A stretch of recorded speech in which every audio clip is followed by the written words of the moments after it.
Good morning, everybody. My name is Jim Stevens. I'm your FSR at Spokane region. We're going to go over some low voltage troubleshooting today. This is going to be mostly hands-on. I've got a few slides. And then we're going to go over to a gas furnace and we are going to get the meter out and do some testing. So I hope y'all can hear me. If you can hear me, just let me know in the chat if you would. And I will continue on and we'll get through this as quickly as possible so everybody can get to work.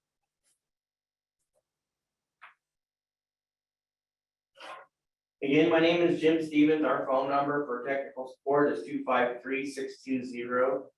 253-620-8282.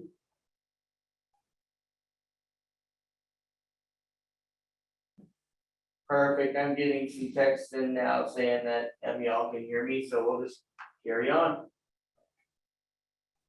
First thing you need to have a decent multimeter. You need to be able to read AC voltage, DC voltage, amps, continuity, usually with a toner, a little beeper on there makes it easy to use. Needs to read ohms, microfarads, and DC microamps. And every once in a while, we need to have other things, but this is the basic meter that you need to have to do everyday stuff in your job. The other tools you're going to need is a circuit breaker and jumper wires to be able to jumper out red to white, red to green, things like that. And you need a circuit breaker so that you don't have to carry 47 different fuses on your truck. And I'll show you what that looks like here in a little bit when we do the hands-on portion. You're also going to need to know what the sequence of operations is, and that's going to be in the service facts and in the install guide. You're going to need to have a wiring diagram so you can trace out the wires where they go. Once you figure out there's a component that's having a problem, you need to be able to figure out where it comes from and where it goes back to on the board. The sequence of operations is in the service facts, and I just put a little segment of it. So this is how you know how the unit works. It tells you exactly what it's supposed to do when you have a call from red to W1. It tells you what the system does and what it's going to go through, what it's going to check, and how it starts. So that's a main thing about all of our equipment. You need to know how it's supposed to start so that you know when it doesn't start correctly, you know where it stopped. This is a copy of the wiring diagram. This is for an S9V2. So it shows you notes. There are a whole bunch of notes over there on the left-hand side, which would be underneath it in the book. You also have a wiring diagram that shows you where every one of those wires goes, what it leads to, and what it comes back to. And there's also a nomenclature of the readout that's going to tell you what the system is doing, and if there's an error, it's going to give you the error and the list of what the errors mean. So that's all right on the wiring diagram, right in the service facts and in the install guide. We also have service manuals for our equipment. I don't know if you guys have been to classes before, but when you go to classes, we can order these books. So you can actually order those on DealerNet or Comfort Site. You can go into the marketing section and go into marketing materials, and you can order any of these books online. So these are really great. These are the book for each one of those types of equipment. We also have one for variable speed. We have one for mod furnaces. When they come out, there's going to be a book like this for a mod furnace, the new mods. So it's all there. There's one for zoning. So the information is out there.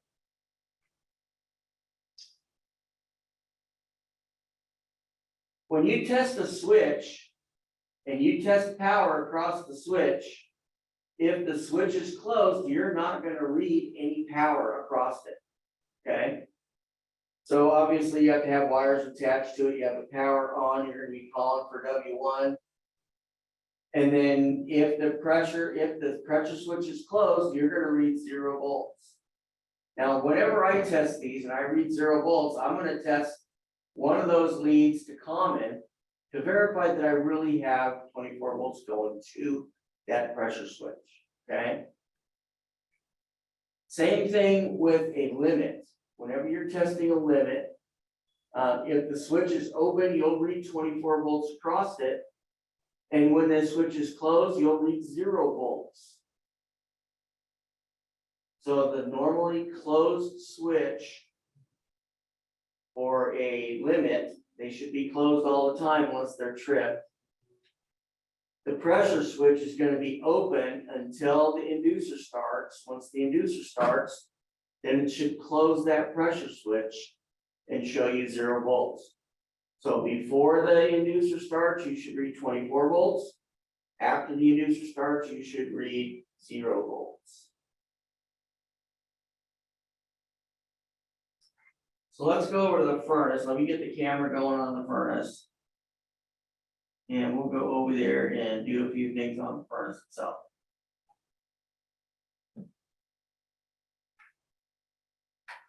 All right, so scenario is we come up on the furnace and there's a blown fuse. So the first thing we're going to do is we need to replace the fuse. So we're going to replace the fuse with a circuit breaker temporarily while we're doing our testing, so that we don't have to keep replacing fuses. So we're going to pull out the fuse. We're going to put in a circuit breaker, and these Jetsco has these. They're a little kit. You see where it shows the 5 amp circuit breaker right here, and they also have a 3 amp in the kit.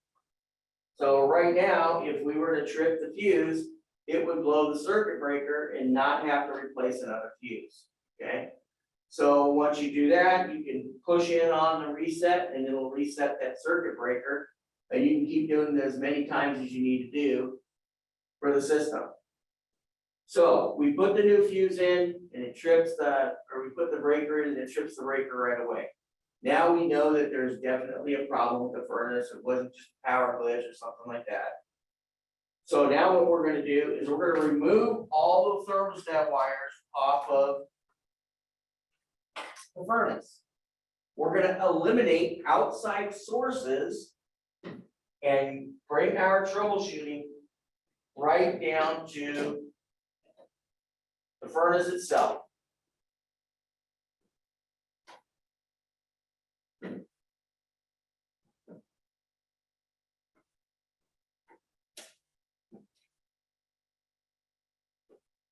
So we're going to take all the wires off. We're not going to have any wires attached because we want to eliminate any outside source. So that's thermostat wires, outdoor units, everything. Everything comes off.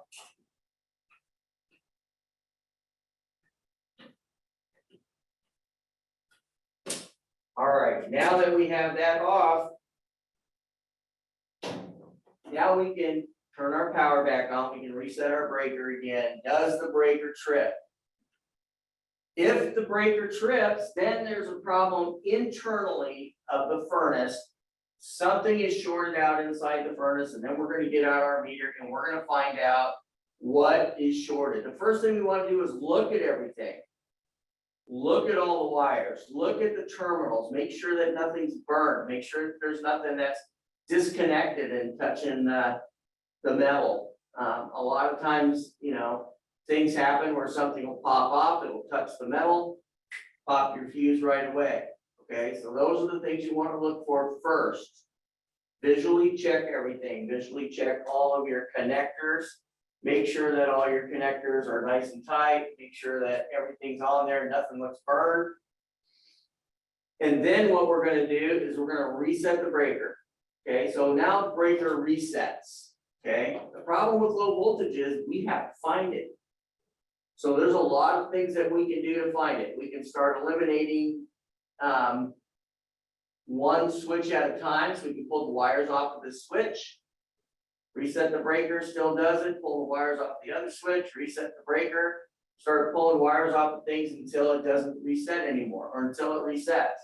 Once it resets, that's where we know where the issue is gonna be, okay? So on a gas furnace, this happens to be a variable speed blower. So there's a load on the blower and there's a load on the gas valve. Those are the only two things in here that are low voltage that have a load. Everything else is a switch. So it's just like a light switch, you know, works by pressure or it works by temperature. So those are just switches. Switches can short out sometimes. But typically you would be looking at some kind of a load that's going to trip the breaker, okay? So say now we took off our thermostat wires, the breaker resets. So now we know that the issue is not internal of the furnace. The breaker resets. So now what we're going to do is we're going to verify the operation of our furnace. We're going to bring it through all the different cycles. So we're going to jump a red. My glasses on red. To green. And we're going to run just the blower. So now the blower comes on, the blower runs, does not trip the fuse. Boom. Now we know red to green is not the problem. So let's go red to W1. Gas furnace starts. First thing that happens is it goes through, does its pre-checks on the pressure switches and the limits. Make sure that the pressure switches are open, make sure that the limits are closed. Then it goes through and starts the inducer. It's going to start the inducer. The inducer will start, it's going to give power to the pressure switches. The pressure switches are going to close. If the venting is good, pressure switch closed. And then it tells the board that the pressure switch is closed, and then it sets up the igniter to start, starts the igniter, does a pre-test on the igniter, and then it opens the gas valve in stage 1. Okay?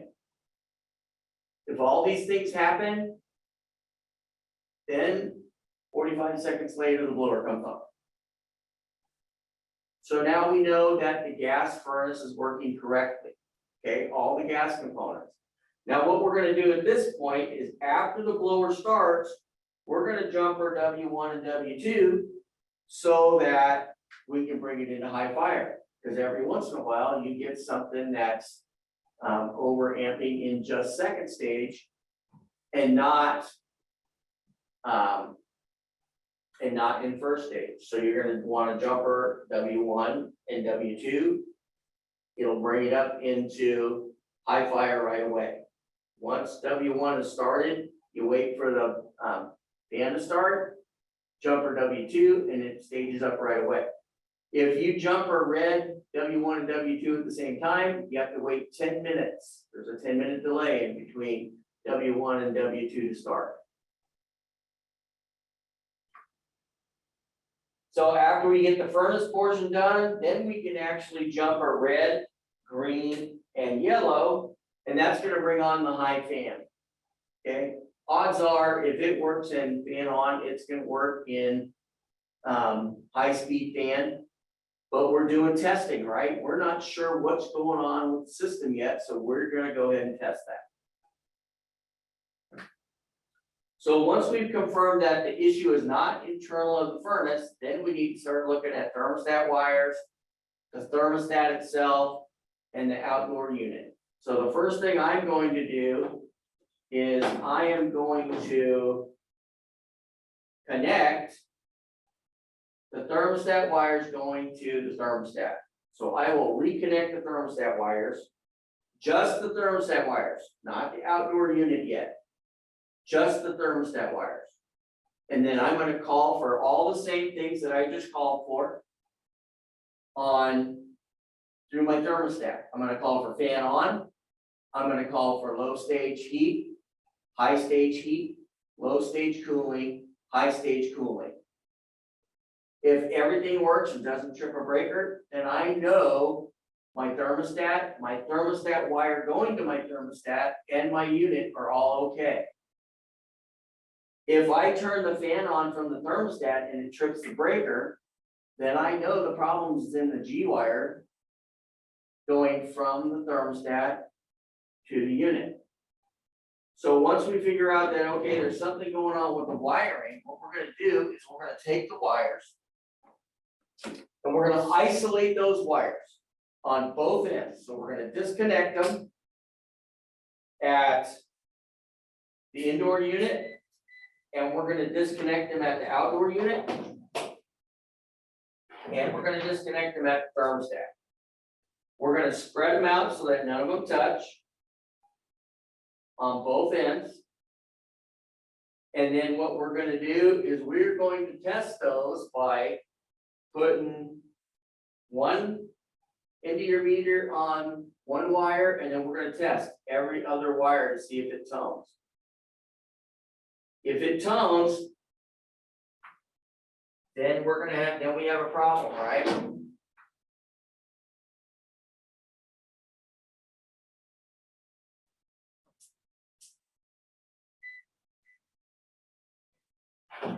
So if it beeps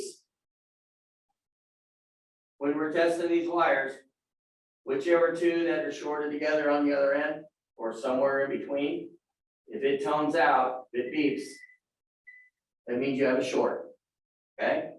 Once you've tested all of them and none of them have a tone, then you're gonna put them all together on a wire nut on one end, and then you're gonna do the same thing. You're gonna test every one of these wires together, and they should all tone. If they don't tone, if one of them doesn't tone, that wire is broken. Okay? So the first one's gonna be spread them out. If they tone, they're shorted together. Put them all together, test the other end, and if they do not tone, they should all tone when they're all put together. If they do not tone out, then you have an open wire or a broken wire. Okay, so that's how you test low voltage wires. So after we get the furnace tested, we hook up our thermostat wire, just our thermostat wire. And then we test everything through the thermostat itself. Now we're gonna test the outdoor wire. So now you're gonna do the same thing with the outdoor wire. You're gonna actually take the outdoor wire and you're gonna tone them to see if they have continuity. You're gonna check for shorts, and then you're gonna put them all together and you're gonna check and make sure all the wires do have continuity to make sure that they don't have a broken wire. Once you do that, you're gonna connect the wires inside on the furnace. Once you have those wires connected, you still have the outdoor ones off, right? Now you're gonna go outside and you're gonna connect common, and then you're gonna connect red. And then your outdoor board should light up. If it's AC only, you're gonna need to make sure that the thermostat is calling for cooling. Make sure that you have 24 volts at the outdoor wires. Connect up the outdoor wires. And if it trips the breaker, then there's something internal to the outdoor unit. There's a contactor on an AC only. There's a contactor. There's two pressure switches, a high and a low, and then there's the thermostat connections. Very simple wiring. You have yellow coming in, it goes through the low pressure, the high pressure to the contactor. Okay? Very simple wiring. So you can eliminate those two pressure switches and see if your contactor starts. So you can take your low voltage wire, your yellow, and put it directly to yellow on the contactor. Contactor closes, you're good. If your contactor does not close, then you need to trace it back and figure out which one of those two pressure switches is open. So you can test that with your meter. Connect it all back up, you got yellow coming into one side. Test it from one side of the switch to the other side of the switch. If you have 24 volts across the switch, that's the one that's open. If you have 0 volts, you move to the next switch. Okay? For heat pumps, it's a little more complicated.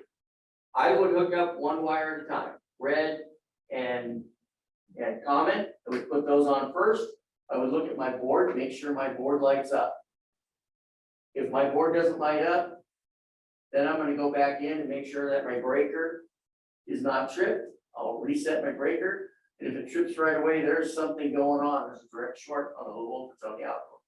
So now I'm gonna take all the low voltage components off of the board.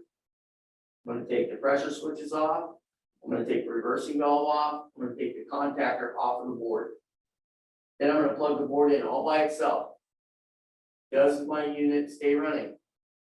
Does my breaker stay in? If it does, then now I know it's not the board itself, it's something external to the board. And then I'm gonna start plugging in one component at a time. I'll plug in my reversing valve. I'll plug in my contactor. I'll plug in my low pressure switch, my high pressure switch. And you should probably take off the sensors as well, because those also have potential going through them. And if they're shorted, those could cause a short as well. So I would take everything off, put one component on at a time until it trips the breaker, and that's how you know which component in your outdoor unit is causing the problem.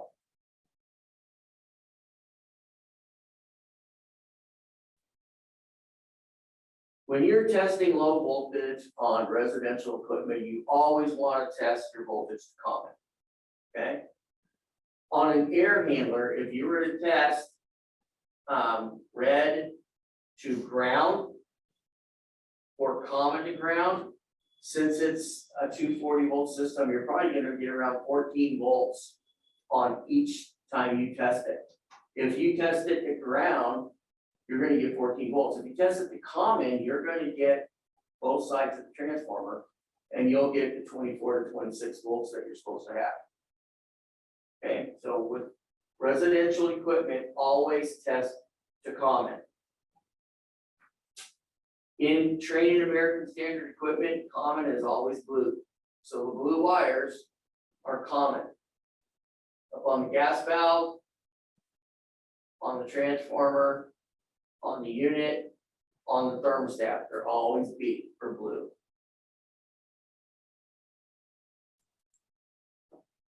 Does anybody have any questions over what we've gone over? Let me look at the chat real quick.